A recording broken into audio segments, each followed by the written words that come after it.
because nobody's going to buy my home like that. That's what they told me when I asked why they believed that they had to renovate their house before selling it. And I completely understood why they felt that way. One bathroom was torn apart. There was incomplete work. The house needed updating. And in their minds, they were imagining a buyer coming in through the door, looking at the house and thinking, absolutely not. I'm not buying this house. However, there was a big problem with that assessment. They had already decided who is going to buy their house without even realizing it. It's going to be affecting each of the decisions they would be making, especially being in foreclosure.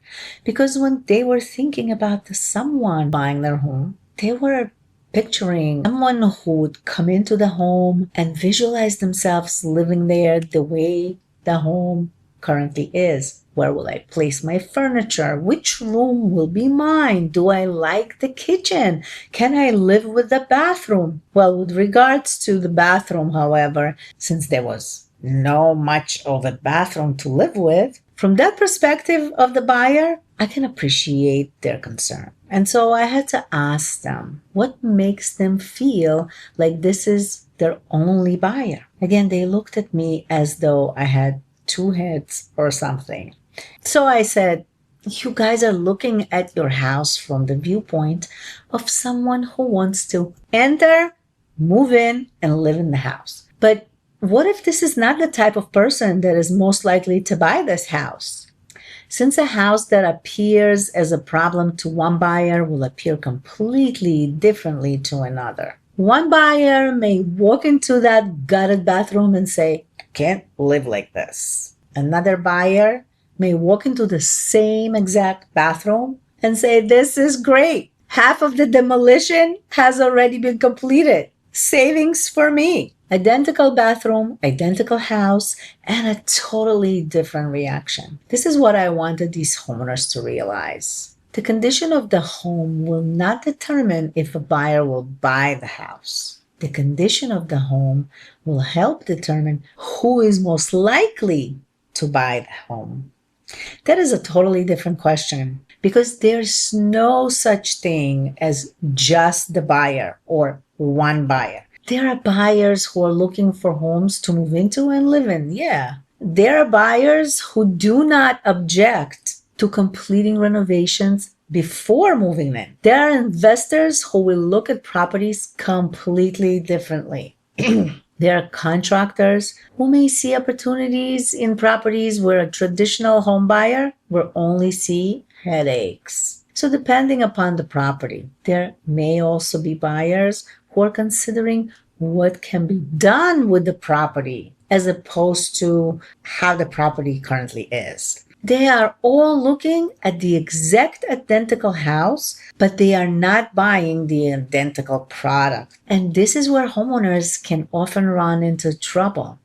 Homeowners attempt to create their home acceptable to every buyer. And that's impossible to do. You can invest a lot of money attempting to transform a house which has defects into a home which you believe that a typical home buyer will find acceptable and fall in love with, without even stopping to consider if a typical home buyer should be your target in the first place. Look, I'm not saying that we automatically dismiss the possibility of working with a typical home buyer, or simply because a home contains defects, you automatically sell it to an investor. That's not what I'm saying at all. What I'm saying is that we have to evaluate the house based on its current condition, not what it could possibly resemble after $50,000 worth of renovations, not what the house around the corner resembles after somebody has performed an extensive renovation,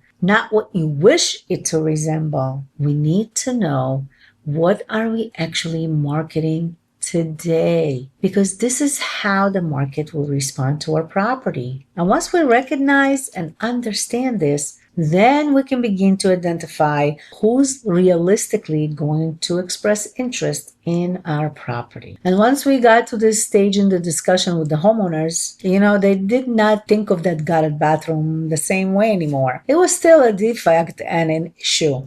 We were not denying that it existed. But now the issue wasn't how do we correct this so that someone will buy the house. Instead, we were talking about the who would buy this home despite its deficiencies. And this is a much more useful approach to consider. And at this moment, we had really important question to answer. Who would actually buy this home and its current condition, regardless of its deficiencies? And at this point, I believe many homeowners often assume that because a home has defects or imperfections, the only answer must automatically be sell it to an investor.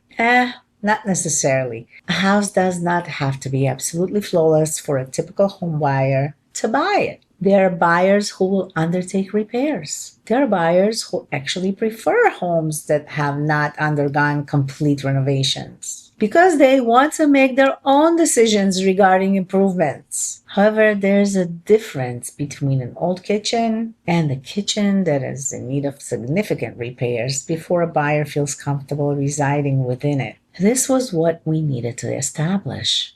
And so I began evaluating the home differently. Not what is wrong with it, but what would someone have to be capable of undertaking in order to want to buy this house and pay top dollar for that specific situation? These are two different questions completely. An older kitchen, buyer may live with that. An old flooring, maybe. Paint, that's cosmetic. But now we had to add in some unfinished work, like a non-functional bathroom or lack of, potential roofing problems, items that may depend on the services of contractors, items that may even need permits. At this point, since every additional defect does not preclude the sale of the property, it can limit the number of potential buyers who are both capable and willing to buy the property. And this is what I wanted these homeowners to recognize and understand, because we were not searching for a buyer who would fail to notice the defects of the home. Of course, he or she will definitely see them, but we're looking for the buyer who's not going to be scared off by them. That is when you begin to examine the property using alternative perspectives. One homeowner may view unfinished work as yet another expense. A contractor may immediately comprehend what must happen when observing unfinished work. An investor may be contemplating what this property can be transformed into. Someone else may prioritize considerably more heavily that it is a two-family property than whether or not the flooring is bad. Same house, different priorities. And this is the part I think homeowners many times miss completely. You don't need everybody to want your house. You just need enough of the right people to want your house. That's a very different goal, isn't it? And once we got to that point in the conversation, I could see that the homeowners were starting to understand why I didn't want to give them a repair list in the beginning. Because now, instead of asking, how do we make this house work for everybody, we can now start thinking about what kind of buyer does this house already work for. And once we know that, we can make much smarter decisions about what happens next. But then, of course, comes the question almost every homeowner asks me once we get this far. It's one thing to know that somebody will buy the house. It's another thing entirely to know what they're actually going to be willing to pay for it. And that's where we pick up next.